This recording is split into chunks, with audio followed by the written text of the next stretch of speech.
Welcome to episode 23 of the Smashing 50 podcast.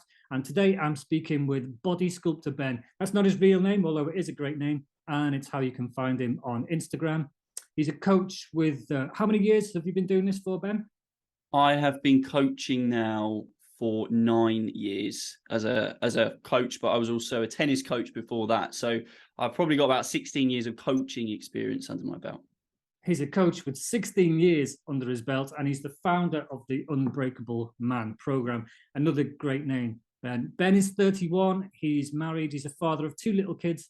He's got 3 stepkids and a big dog, and he lives in Buckinghamshire. And in this episode, Ben's going to tell you about his Unbreakable Man program and what he thinks are the biggest challenges facing middle-aged men. We'll be discussing how you can get out of a rut when you're middle-aged and feeling lost.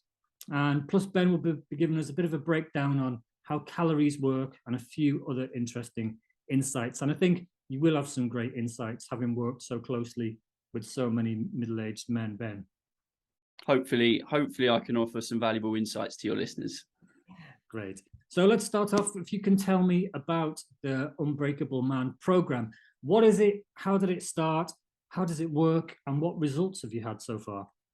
Sure. So the Unbreakable Man program is essentially an online coaching program that gets guys looking, feeling, and performing their absolute best, helping them build an unbreakable body, an unstoppable mindset, and helping them optimize their lifestyle so they feel full of energy, full of confidence, and essentially feel like they can run through walls and take on any task or challenge. It started, so my online coaching really started at the start of lockdown. Before that, I was a personal trainer inside the gym, and obviously when the lockdowns happened, we weren't able to do that. So I pivoted online, and started a coaching program. And then a year later, I actually formed the Unbreakable Man program because I decided I really enjoyed and valued helping guys more specifically, improve their confidence, transform their physique, and get incredible results. And essentially it was formed through, my challenges and struggles prior to getting in shape. When I was younger, I used to be very skinny. Used to be very low on confidence, low on self-esteem. And actually by going through the process, transforming myself, getting in better shape, it really did transform me as a person. It helped me grow my confidence. And essentially I wanted to do the same for my clients and the guys coming into the program. That's essentially how it was formed. It's been going now for around about 14 months. It works, like I said, it's an online coaching program. And essentially the goal here is to not only get guys in incredible shape, but actually teach them how to stay in shape for the rest of their lives. I don't want guys coming into the program, getting a good result, and then going away and then getting lost and reverting to old habits, because I think that's a common problem, that I've identified in the industry, being part of this industry for such a long time, is that guys and people generally get results. They might lose some weight, but then they end up backtracking and end up gaining it back and getting out of shape. So essentially, I want this program to be the last program that guys have to invest in when they're trying to get in shape. So they're set up for the rest of their life with the habits, behaviors, and the know-how to keep smashing it moving forwards. Results wise, we've since the program itself started around about 14 months ago, we're coming up to around about 100 results. We essentially get guys, like I said, looking fantastic, which involves getting leaner, building solid muscle mass, getting incredibly fit, and just being the best version of themselves. Amazing. That also in such a short space of time, that is, I think, pretty incredible results. Thank you. You talk about this being the last program that you want men to invest in. Yes. What kind of things are you teaching them in order to build those solid habits? That they're going to keep going after the program. Yeah. So firstly, it's the knowledge side of things, right? And I think when people get in shape, we're trying to get in shape, the first thing they look at is the training side of things and the nutrition, right? But there's many pieces to this puzzle. Okay, of course, the training is very important.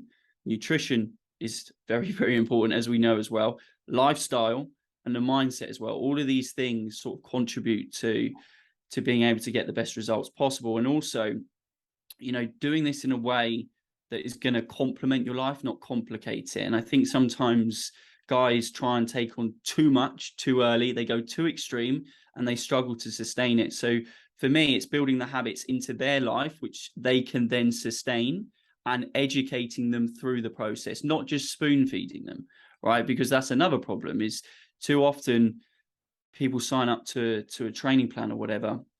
They get sent the training plan, and they probably often get sent like a nutrition plan, like eat this at that time, eat that at that time. And actually, you don't actually learn too much through that way of going through the process. You need to sort of learn on the job. You need to learn as you go, and not necessarily be spoon fed. And actually, sometimes messing up along the way is important for you to learn, what went wrong and how to fix it moving forwards. And also for the guys coming into the program, like, I actively encourage them. I think sometimes guys can get into the mindset when they're starting something that they need everything completely aligned, right? They need a 3 to 6 month stint where work's not particularly busy, where they haven't got any social events and they haven't got any holidays. And actually, that's not teaching them how to stay in shape when you go back to normal life. It's important that you learn how to navigate these things so that you can go on holiday and still stay in shape, that you, even when you're slammed at work, when you're stressed and busy, you know how to navigate it. And that for me is super, super important, is teaching guys how to navigate all of these situations and curveballs that life essentially throws at you, because that's the reality for most of us guys. We're busy, we've got stuff going on. A lot of people, I think, when they have this idea that they want to get fit or make some kind of change, they put a timeline on it.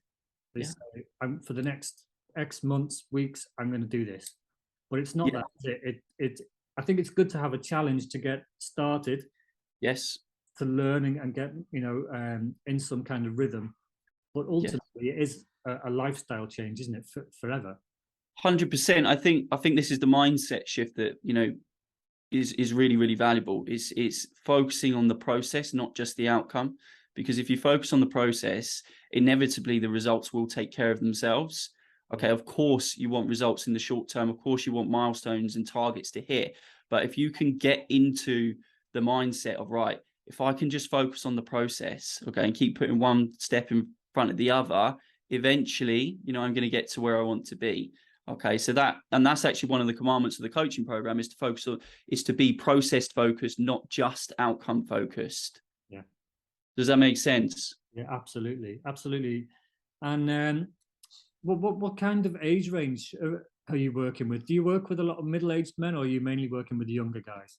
I do work with some middle-aged men as well. The age range is typically between 25 and sort of 50. We do have some people outside of those extremes, some people older, some people younger, but that's probably the sort of median age. So my audience is primarily 40 to 55, which I've identified as being middle-aged. Mm-hmm. So you have worked with a few of us. What do you think are our biggest problems, the biggest problems that middle-aged men are facing these days?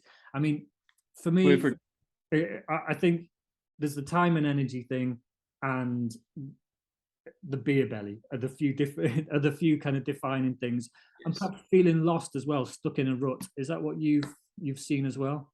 Yeah, I think if you've got to sort of 40 onwards, right, the chances are you've probably tried to get in shape before at some point, right, and potentially it hasn't gone according to plan.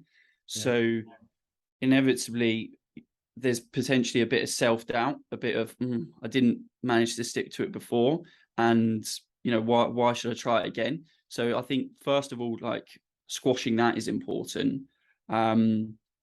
Obviously beer bellies are a big problem for a lot of guys, and actually quite a concern that a lot of guys come to me with is, how do I get rid of this stomach fat and all of because essentially, when you've got belly fat, when you've got a beer belly, you notice it with the clothes that you're wearing, all of these different things. But yeah, I guess a big challenge is the past potential failures, and understanding that they don't define you. and maybe you just had the wrong approach, or you just didn't have the right support and accountability or the right knowledge to do it the first time around, or maybe you just weren't in the right place at the right time to do it. But, you know, even as you get older, everyone has the potential to get in great shape. Do you know what I mean? So Absolutely. it's just maybe the previous approaches didn't work for them. I've been working a lot with having a vision. So, and the vision encompasses having, looking at your beliefs to begin with. And just, you were saying there about things that happened in the past, and you say, well, I've tried getting fit 2, 3, 4, 5 times, and none of them have worked. So I'm not the kind of person who can get fit. And but the thing is you can change your identity. You can change your beliefs, because your beliefs don't define you. So it's an interesting point that you found there. Absolutely, and you've nailed it there. It's the identity side of things is so important, and it's changing that as you go through the process. Because, you know, if you haven't been in shape before, like when people start telling themselves stories like, you know, I've always been out of shape, I'm big boned, all of these things, then that can actually hold you back. And it's important that as you go through the process, your identity upgrades and levels up as you progress through it, and you kind of push to the next level, and then you have to bring your belief up with you and say, well, look what I've done, I can do that. And there's a great trick for that as well, where you can, you know, you've got this kind of disempowering mindset, an empowering mindset, but in the middle you've got this kind of neutral mindset. So if you can go from, well, you know, I'm big boned, I can't get in shape, I've tried before, that's just going to kill you. So, but if you can get to that neutral step where you can go, well, let's see if I can try. If I try this, can I? You know, and if you can get to that middle step, then I think it becomes easier for you to then change to that identity. Well, hang on, I've made this progress, I can get in shape. So yeah, absolutely. And that's it. Like, you know, as you go through the process, as you know, this is why it's so important. When you've got a big goal, I think it's so important to break it down into smaller manageable goals, because, you know, if you just think, I want to achieve this, and you're at the bottom of the mountain and you're looking up and it feels like such an almighty task, then, you know, that can be overwhelming. So having like milestones is super important, and, you know, maybe setting yourself a few goals over the first 30 days, over 90 days, and then thinking longer term. And then eventually, you know, you will get there. And as you go through the process, confidence is going to grow, and naturally you're going to transform your identity. And I think it's really, really important for anyone starting something like this is to really get clear on your why, like your motivation. Like what is your drive behind wanting to do this, right? And if you can really hone that in, that's going to be so valuable to help pull you along, particularly if it's not just for yourself as well, right? If you're, you know, if you've got family, if you've got a partner, if you've got kids, whatever it is, if you can attach your why to how it's not only going to benefit you, but it's going to benefit them. Okay, they're going to have a healthier dad, they're going to have a happier husband, all of these things. And if you can get really clear on that, that is quite honestly so potent and so powerful to help pull you through those difficult times. Because let's face it, like transforming, particularly when it's been an ongoing struggle, it's not an easy task. There will be challenges along the way, without a doubt, but also, you know, those challenges there's so much value within those challenges. Do you know what I mean? That's how you're going to transform your identity, your mindset, your beliefs. So yeah, actually embrace them along the way. Absolutely. Totally agree. Let's just, for example, have a look at an average middle-aged man in the UK. Average middle-aged man in the UK. He's tired, overweight, by a couple of stone, unmotivated, no time or energy. He's feeling lost. I think we've probably just touched on this, but what's going to help him? What steps does he need to take to get out of that state? Yeah. So first of all, like we just spoke about, get clear on your why, and then start small. Okay. Like don't, and I always refer back to New Year's resolutions when I speak about this. When people start a New Year's resolution, and this will happen when we start 2023, there'll be a lot of people trying to get in shape, right? They'll be highly motivated, and they'll say to themselves, or they'll set loose targets like, right, I'm going to go to the gym 5 times a week. I'm going to do this diet. I'm going to do keto, whatever it may be. And it's very unrealistic because they're essentially going from a position where they're not doing a lot to all of a sudden, you know, trying to make a complete 180 lifestyle change. Whereas starting small and then building from there is going to be really important, and getting momentum. Because, right, let's say you do say, I'm going to go to the gym 5 times a week. Okay. Yeah, you manage it the first couple of weeks, then you start to drop off, then it gets to 3, right? You're going to look at those 2 missed sessions, and that's going to squash your confidence. You're going to feel like you're failing. Whereas if you said, right, I'm going to go to the gym 3 times a week, and you can consistently do that, that is going to build your confidence. And then, you know, over time, if you want to add more onto that, then fine. But I would always say start realistic, you know, dream big, like think big, but start small. And, you know, something as simple as going for walks, right? If you're just getting started, get your body moving. Okay, all of these things are going to be super beneficial, but just start small, break it down, and then stack it from there. Great advice. Is alcohol the 4th macronutrient? Is it macro or micronutrients? Macro. Yeah, macronutrient. So micronutrients are more like vitamins, minerals, all of those sort of things. Mm-hmm.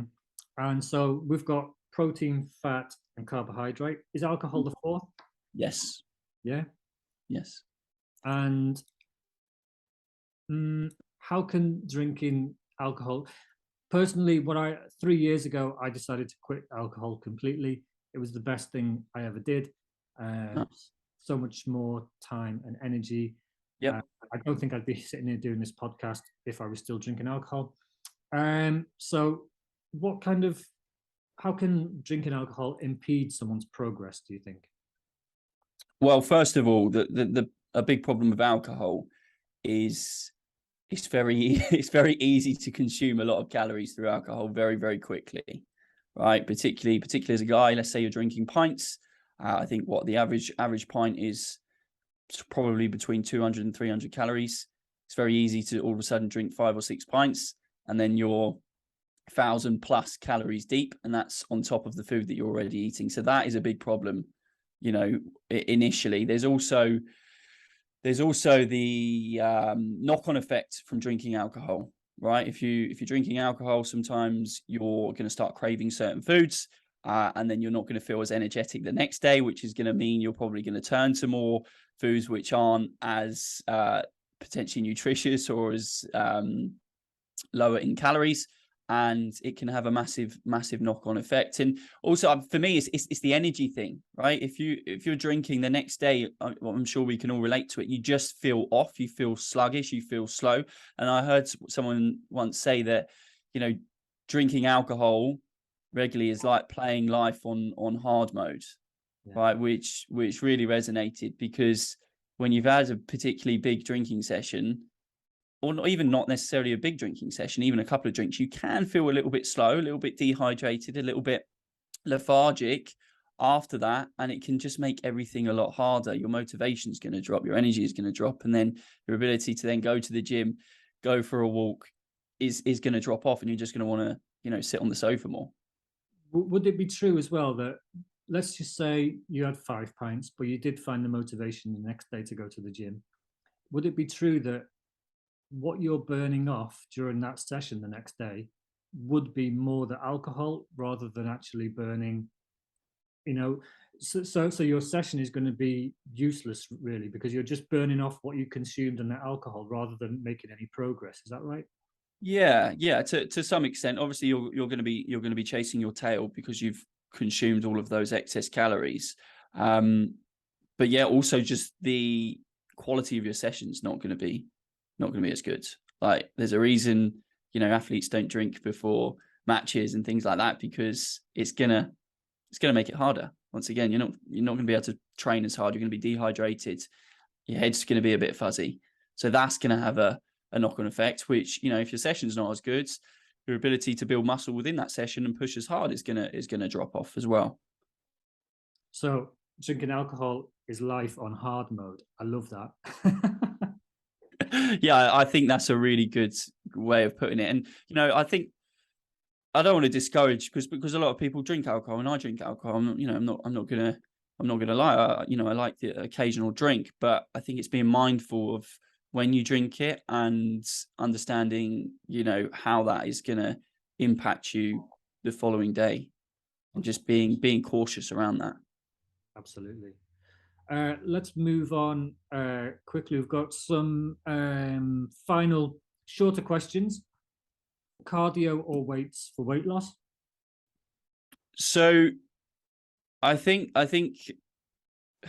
the way to look at it is, if you're trying to lose weight, right? Most guys, obviously we're talking from a male perspective here. The end goal, right, for most guys, okay, is they want to be leaner and they want to be more muscular, right? To some extent, it doesn't mean you have to look like Arnold, but you want to be potentially more athletic looking, right? So in order to get that more athletic look and build muscle, then weights is going to be super, super important, right? Cardio, can be a valuable tool to help you burn calories, but actually when you're training, I would say prioritize weights, okay? Because then when you do lose weight, you're going to be more muscular, you're going to be more defined, okay? And you're going to look better for it. The weight loss side of things can actually be done more outside of the gym, okay? It can be done through your activity levels. It can be done through controlling your calorie consumption. I think that's a better way to look at it. I don't think it's a good mindset for guys to be getting into inside the gym, that they're just there to burn calories. That's the wrong way of looking at it. You're in the gym to train, to get fitter, to improve your cardio if that's what you want to do, to build muscle, okay, and improve your performance. Don't look at the gym workout itself as the only method to lose weight, okay? It's outside of that where you need to be focusing your effort with regards to the weight loss. Can you explain at its most, I reckon the average man on the street has no idea what, the BMI is, or how many calories he needs per day. Can you just quickly explain at the most basic level what, how calories work and what the calorie deficit is? Yeah, so essentially a calorie deficit, okay, is where you are consuming less calories than you are burning, right? So you're doing more activity and consuming less food, okay, so that you're essentially in an energy deficit for the day, which means fat loss will occur, okay? That's the most basic definition, okay? So you need to eat less, right, and you need to move more, okay? Eat less calories, and that can also be done through improving your food quality. That is something that you need to look at as well. Okay, yes, the total calories is important, but the actual quality of the food is going to be really, really essential as well. And then just trying to get your body moving more outside of your training sessions, or just generally day to day. Little things really do add up, right? Just something like just doing 8,000 to 10,000 steps a day, taking the stairs at work, walking 10 minutes. All of these things are going to be a massive contributing factor to help you achieve the calorie deficit, which is essential for fat loss. You're not going to lose body fat if you're not in a calorie deficit. It's as simple as that. I heard a quote once that said something like, it matters not what you eat, but it matters more that you care what you eat. Mm-hmm. So making those decisions, always having that in your mind, that you care what you're about to put into your body. Yeah, 100%, 100%. And, obviously calories are very important from a fat loss perspective, but don't overlook the importance of food quality, right? Because if you're eating better quality foods, your energy is going to be better, okay? And if your energy is better, you're going to feel like you want to move more. You're going to feel like you want to train, and that's going to have a big positive impact as well, okay? And that's a big misconception. Like, I think sometimes the fitness industry at one point almost went into, right, we just need to focus on a calorie deficit. It doesn't matter about food quality. No, they both go hand in hand. It's super important that you're eating good quality, nutritious foods, and you're in a calorie deficit when you're trying to lose fat. And a general rule is 80-20, right? 80% of your calories coming from good, whole, nutritious food, 20% of your diet, potentially more of the naughtier stuff, the treats that you want to have in. And I think that's always a good rule to sort of go by. That's going to segue nicely into the last final few more kind of fun questions. So you're a coach, you're supposed to be disciplined. what's your guilty pleasure when it comes to food? So yeah, I love burger and chips. But burger and chips is probably my go-to. If I was to go to a restaurant, yeah, I'd have a dirty burger with cheese, with bacon, or the full shebang, mayonnaise with the chips. That would be probably my guilty pleasure. But once again, like, if we go back to the 80-20 rule, like, you don't need to feel so guilty about eating that stuff if the majority of your diet is aligned. If you know what you've already consumed and you're staying within your ratios, then 100%. And I encourage the guys in the program to do that from time to time and eat foods that are considered naughty or guilty. Do you know what I mean? It's important that you get the balance. Absolutely. Just a couple more quick questions. Sure. You're on a desert island. What's the one piece of gym equipment you're going to take with you? Oh, that's a good question. I would take a barbell with plates if I can take both. Nice one. And if you're on a desert island as well, you could always use the trees for doing pull-ups and stuff. Yeah, exactly. Exactly. But barbell is, it's very versatile. Obviously, with a barbell, you can do lots of large compound movements, which, is going to have a big return on investment in terms of changes to your physique. So yeah, that's probably what I would take. Absolutely. How can people contact you, Ben, and find out more about the Unbreakable Man project? Yep. So you can get hold of me mainly through Instagram at bodysculptorben.com. I'm also on TikTok, down with the kids. I don't post as much on there. But yeah, those two platforms at Body Sculptor Ben. Excellent. And I've got one final question for you. I don't know how this is going to go, but what would you say is the biggest health misconception out there at the moment? Biggest health misconception. That's a tough one. I'm